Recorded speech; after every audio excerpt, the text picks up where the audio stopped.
Nowosibirsk, Russland. Ein ruhiger und gemütlicher Abend in einem der Häuser wurde durch einen schrecklichen Schlag unterbrochen. Dann folgte ein zweiter. Jemand versuchte, durch die Tür ins Haus zu gelangen. Eine Großmutter und ihre Enkelin drückten sich aneinander und warteten voller Angst. Der Unbekannte schlug die Tür ein. Eine Axt kam zum Vorschein. Einen Tag später entdecken die Nachbarn ein schreckliches Bild. In ihrem Schlafzimmer wurden die Rentnerin und ihre Enkelin Tanetschka brutal ermordet. Dieses Verbrechen war der Beginn einer schrecklichen Geschichte, an die sich viele bis heute erinnern. Diesmal versetzen wir uns in das Jahr 1976, in dasselbe Iskitim, und erfahren, was dazu geführt hat, dass in der Stadt ein brutaler Verbrecher sein Unwesen trieb, der Rentner und Kinder buchstäblich bei lebendigem Leib verbrannte.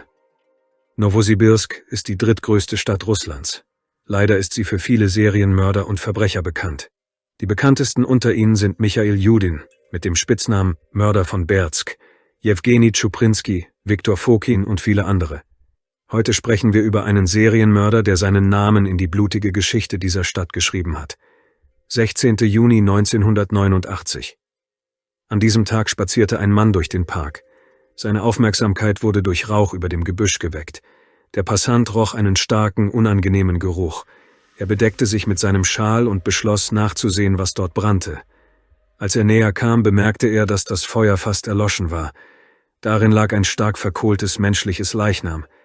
Nach seiner Tat hatte das Monster versucht, sein Opfer zu verbrennen, aber es war ihm nicht gelungen. Der Henker hatte gehofft, dass von der Leiche nur eine Handvoll Asche übrig bleiben würde, aber es war sehr viel erhalten geblieben. Die Experten konnten feststellen, dass ein sehr junger Mensch, fast noch ein Teenager, im Feuer verbrannt war. Es war nicht möglich, sofort zu erkennen, ob es sich um einen Jungen oder ein Mädchen handelte. Der Körper wies mehrere Messerstiche in Hals und Rücken auf. Unter den verkohlten Überresten wurden Ohrringe gefunden. So konnten die Ermittler feststellen, dass es sich um ein Mädchen handelte. Die Strafverfolgungsbehörden stellten eine Anfrage nach Iskitim und erhielten eine Antwort. Die Eltern von Natascha Rodnikowa hatten am Vortag bei der Polizei eine Vermisstenanzeige aufgegeben. Das Mädchen war erst 17 Jahre alt. Als die Ermittler zu den Eltern kamen und ihnen den Ohrring zeigten, erkannten sie ihn sofort. Die Ermittler begannen sofort nach Motiven zu suchen. Zuerst kam die Version eines Raubes in Betracht. Aber alle Wertsachen wurden in genau dem Feuer gefunden. Man begann, Bekannte zu überprüfen. Es wurde vermutet, dass ein junger Mann vor dem Hintergrund eines Konflikts eine so grausame Tat begangen haben könnte.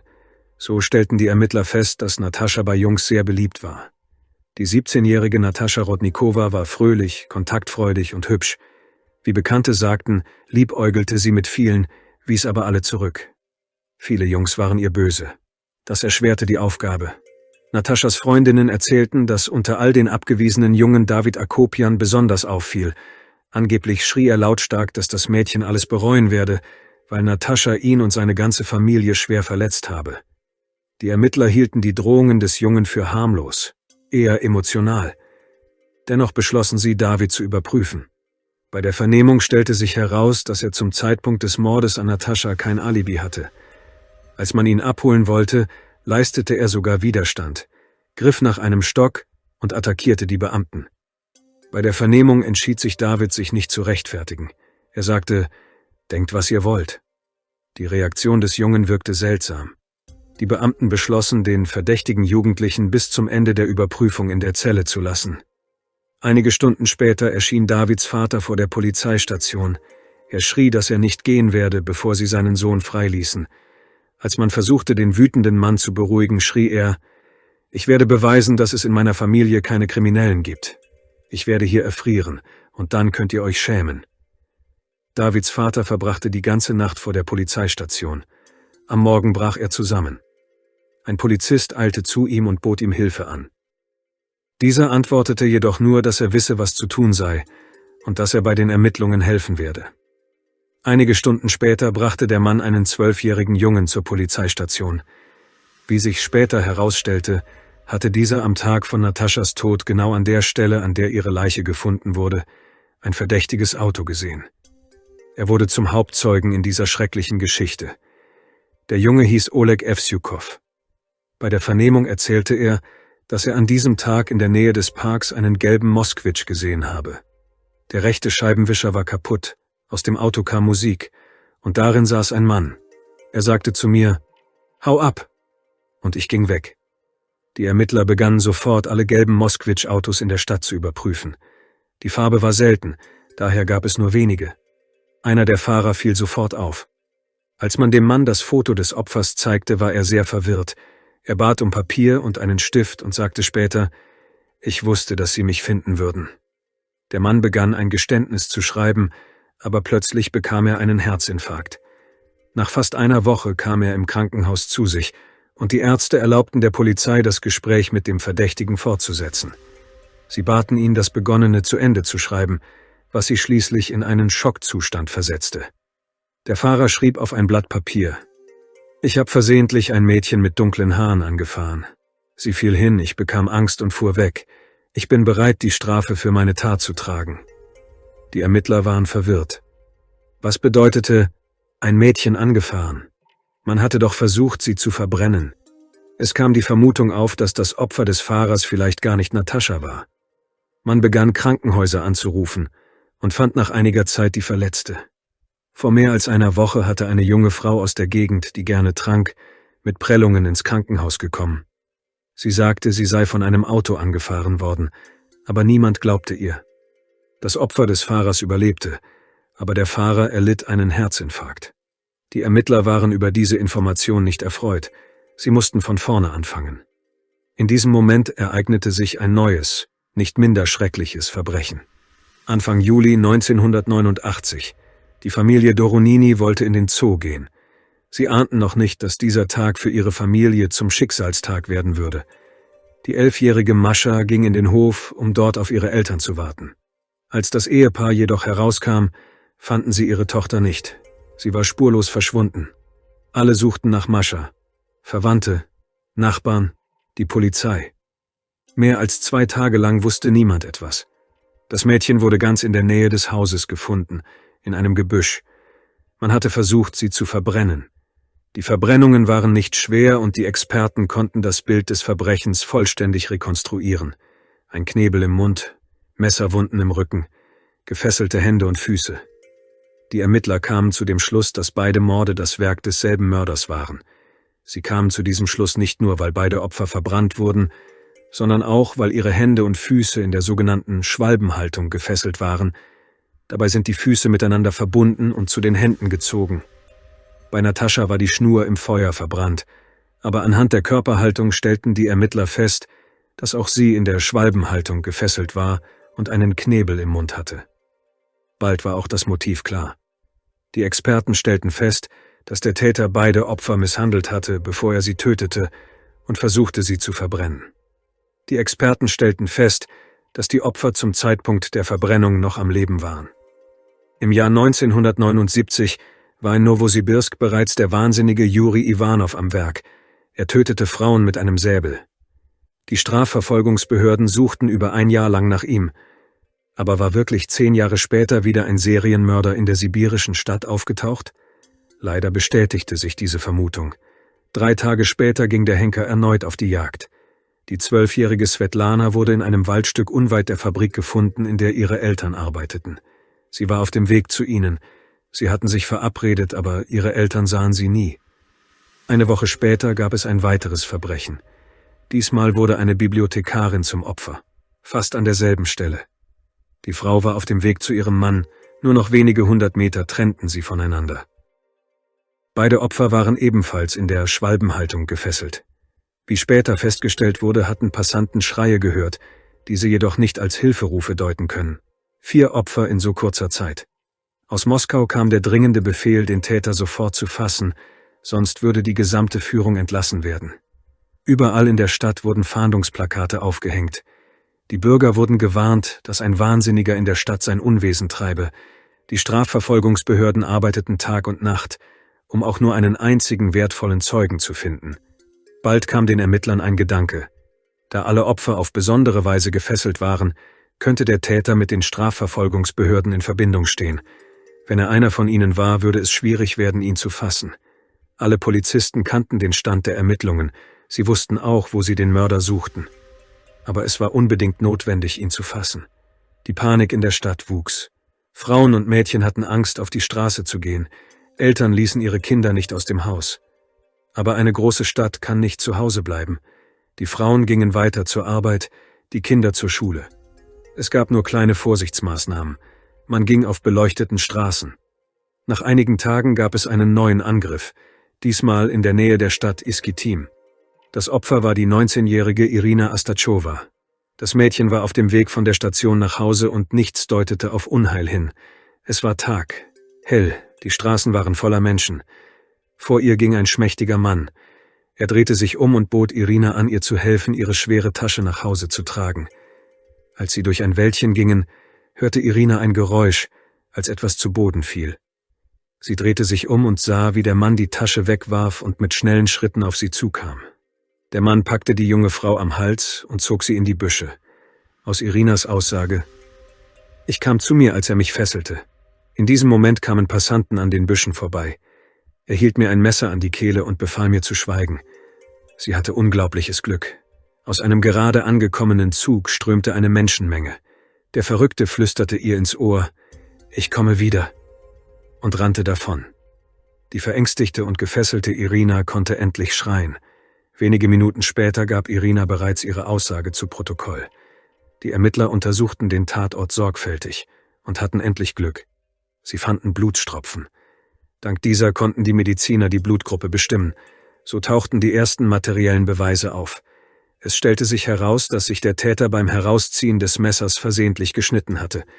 Die Blutgruppe schränkte den Kreis der Verdächtigen ein. Aber nicht sehr. Zuerst wurden alle überprüft, da man vermutete, dass der Täter aus den Behörden stamme. Außerdem bestätigte sich die Vermutung, dass ein Mitarbeiter der Behörden beteiligt war, nicht. Es konnten keine Verdächtigen gefunden werden. Während die Ermittler nach dem Mörder suchten, suchte dieser nach einem neuen Opfer. Einige Stunden nach dem Angriff am anderen Ende der Stadt, in Iskitim, ging ein Neuntklässler auf dem gewohnten Weg nach Hause, als er plötzlich seltsames Gerümpel im Gebüsch bemerkte. Auf der Straße lag eine Handtasche. Der Teenager hatte von dem Mörder gehört, zögerte nicht, nahm einen Stock und rief dem Mann zu. Als dieser den Jungen hörte, rannte er davon. Am Tatort lag ein Mädchen. Sie lebte noch, weinte aber heftig. Das Opfer hieß Larisa und war 18 Jahre alt. Trotz des Schreckens, den sie erlebt hatte, konnte sie sich gut an den Mann erinnern. Seit ihrer Kindheit war sie eine begabte Zeichnerin, und bald erhielten die Ermittler ein detailliertes Porträt des Angreifers. Die Fahndung mit dem Porträt wurde sofort gedruckt und in der Zeitung veröffentlicht. Nach einigen Stunden war die Fahndung in der ganzen Stadt ausgehängt. Die Menschen begannen anzurufen. Einige hatten einen verdächtigen Mann auf der Straße gesehen, andere in der S-Bahn. Täglich wurden Dutzende von Hinweisen überprüft. Einige Männer wurden festgenommen, überprüft und wieder freigelassen. Der Mörder war nicht unter ihnen. Man nahm an, dass er sich angesichts der Aufregung versteckt hielt oder untergetaucht war. Aber nein, bald schlug er wieder zu. Die 17-jährige Studentin Anja Osetkova wurde in einem Park gefunden. Das Mädchen war ebenfalls in einer Schwalbe gefesselt, nur dass sie im Gegensatz zu den vorherigen Opfern nicht mehr lebte. Die Ermittler folgten den Spuren des Monsters, das sich jedoch nicht beruhigen wollte. Er musste dringend gefasst werden, sonst würde die Zahl der Opfer weiter steigen. Es wurde beschlossen, den Mörder mit lebenden Ködern zu fangen. Die Beamten wählten mehrere Mädchen aus, die ungefähr dem Typ der Opfer entsprachen, und folgten ihnen aus der Nähe. Die Wahrscheinlichkeit, dass solche Maßnahmen erfolgreich sind, ist normalerweise gering. Kriminelle tappen selten in solche Fallen. Außerdem war dies für die Mädchen selbst eine enorme Gefahr. Die Methode, mit lebenden Ködern zu fangen, hat sich nicht bewährt. Dann beschlossen die Mitarbeiter, anders vorzugehen, sich nicht zu verstecken und zu versuchen, den Mörder zu fangen, sondern ihn tagsüber auf der Straße zu suchen. Die Beamten durchkämmten die ganze Stadt und hielten Ausschau nach dem Verdächtigen. Für solche Maßnahmen wurden alle Dienste mobilisiert. Über 1000 Personen wurden überprüft. Die Sonderoperation in Nowosibirsk wurde Lesopolosa genannt, genau wie später eine der berühmtesten Operationen der sowjetischen Fahndung in der Region Rostov zur Festnahme von Chikatilo. Damals dauerte die Arbeit 5 Jahre. Die Ermittler in Nowosibirsk wollten den Mörder jedoch viel schneller finden. Jeden Tag wurden mehrere Dutzend Männer überprüft. Alle, die auch nur im entferntesten dem Phantombild ähnelten, alle, die sich auch nur im geringsten verdächtig verhielten. Und dann, an einem dieser Tage, bemerkten die Polizisten einen Mann, der dem Phantombild entfernt ähnelte und versuchte, sein Gesicht zu verbergen. Als die Beamten ihn ansprachen, rannte er plötzlich los. Eine Verfolgungsjagd begann. Der Mann rannte in einen Hof und verschwand buchstäblich. Bis zum Eingang war es weit, Autos waren nicht in der Nähe, aber es gab einen kleinen Zeugen. Der Junge sagte, er habe einen Onkel gesehen, der in einen Transformatorenschuppen gerannt sei. Die Tür war nicht verschlossen. Als die Polizisten hineingingen, nahmen sie den Flüchtigen fest. Der Mann zeigte seinen Ausweis. Vorzüglicher Teilnehmer des sozialistischen Wettbewerbs. Auf die Frage, warum sind Sie weggerannt, konnte er keine Antwort geben. Bei der Durchsuchung des Verdächtigen wurden ein Messer und ein Seil gefunden. War das wirklich der Wahnsinnige, der die ganze Stadt und Region in Angst und Schrecken versetzt hatte? In der Zelle befanden sich 3 Männer. Einer war geflohen, der zweite hatte versucht, einen Polizisten zu schlagen, der dritte hatte eine Frau belästigt. Aber keiner von ihnen ähnelte dem Mörder, fanden die Ermittler. Aber das war nur auf den ersten Blick. Als sie sich den ersten, der geflohen war, genauer ansahen, entdeckten sie bei ihm eine Rundung der Schultern, genau wie auf dem Foto. Sie sprachen mit jedem Einzelnen. Alles war in Ordnung, sogar bei dem, der dem Phantombild ein wenig ähnelte. Ein Mann namens Kozlov. Er war verheiratet, hatte ein Kind, war vorbestraft, aber damals waren viele vorbestraft. Es gab noch einen weiteren Punkt. Die Blutgruppe. Der Flüchtige gehörte zur Blutgruppe der Probe von damals. Man beschloss, das Opfer zur Identifizierung herbeizurufen. Die junge Frau zeigte, sobald sie das Büro betrat, sofort auf ihren Peiniger. Der Verdächtige brach zusammen. Fjodor Kozlov, einer der besten Schweißer der Region Nowosibirsk, ausgezeichneter Arbeiter, vorbildlicher Familienvater, begann zu erzählen, wie er jedes seiner Opfer gequält hatte. Übrigens, der Verbrecher hatte sein Aussehen stark verändert, da sein Steckbrief an jeder Ecke hing. Kozlov ließ sich die Haare und einen Bart wachsen. Fjodor Kozlov wurde nicht sofort zum Mörder. Zunächst war er ein guter Schüler und las viel. Er wurde am 9. April 1959 im Dorf Semijas geboren. Kurz nach seiner Geburt zog die Familie in die Region Rostow, wo Fjodor seine Kindheit und Jugend verbrachte. In seiner Schulzeit liebte Kozlov das Fach Geographie. Aufgrund seiner Introvertiertheit war er in seiner Umgebung wenig beliebt und galt in der Schule als sozialer Außenseiter. Aus diesem Grund verlor er Mitte der 1960er Jahre das Interesse am Lernen und sein Verhältnis zu seinen Eltern verschlechterte sich zusehends. Sie lobten ihren Sohn nie für seine Bemühungen und waren sogar froh, als der Schüler mehr Zeit auf der Straße als über den Schulbüchern verbrachte. Als Teenager begann Fjodor, aggressives Verhalten gegenüber seiner Umgebung und Anzeichen einer psychischen Störung zu zeigen.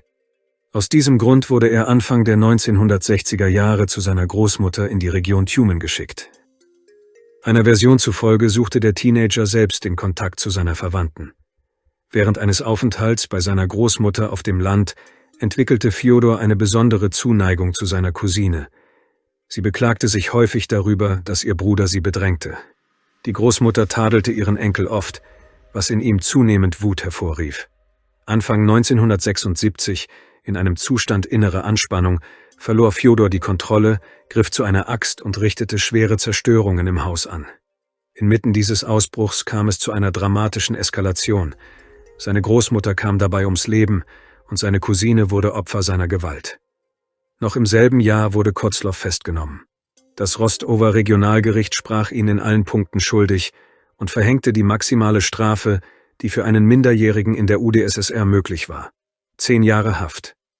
Nach seiner vollständigen Verbüßung wurde er 1986 entlassen und zog in die Region Nowosibirsk. Dort ließ er sich im Dorf Lazok nieder, wo er eine Frau heiratete, die er während seiner Haftzeit kennengelernt hatte. Kurz darauf kam ihr Sohn zur Welt.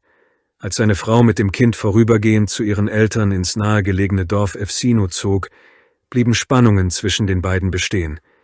In dieser Zeit begann Kozlov erneut eine dunkle Seite zu entwickeln. Am 16. Juni 1989 kam es zu einem tragischen Vorfall. Die 18-jährige Natalia Rodnikova kehrte gerade nach Hause zurück, als sie ihm begegnete. Später erklärte Fjodor gegenüber den Ermittlern, dass er innere Impulse nicht mehr habe kontrollieren können, begünstigt durch die Spannungen in seiner Ehe, die schließlich zerbrach. Die Medien gaben ihm bald erschreckende Spitznamen. Manche nannten ihn den Satan von Nowosibirsk, andere den Mörder von Iskitim. Bemerkenswert ist, dass Kozlov in seiner damaligen Arbeit regelmäßig ein Messer schärfte, vor den Augen seiner Kollegen. Als sie scherzhaft fragten, ob er damit jemanden beseitigen wolle, antwortete er lachend: Ja, niemand nahm diese Worte ernst. Er wirkte nach außen hin ruhig, unauffällig und familiär. Kaum jemand hätte vermutet, welche Realität sich hinter dieser Fassade verbarg. Auch während des Prozesses zeigte sich Fjodor überzeugt, dass er aufgrund seines seelischen Zustands für nicht schuldfähig erklärt werden würde. Seine größte Angst galt nicht der Justiz, sondern der Reaktion der Angehörigen der Opfer. Deshalb hielt er sich bei Vernehmungen stets in der Nähe der Ermittler auf, doch seine Hoffnungen erfüllten sich nicht. Er wurde als voll schuldfähig eingestuft und das Gericht in Nowosibirsk verhängte am 23. April 1990 die Todesstrafe durch Erschießen. Zur Vollstreckung kam es jedoch nicht. Am 1. September desselben Jahres wurde Kozlov tot in seiner Zelle aufgefunden. Die Umstände deuten darauf hin, dass er selbst entschieden hatte, seinem Leben ein Ende zu setzen.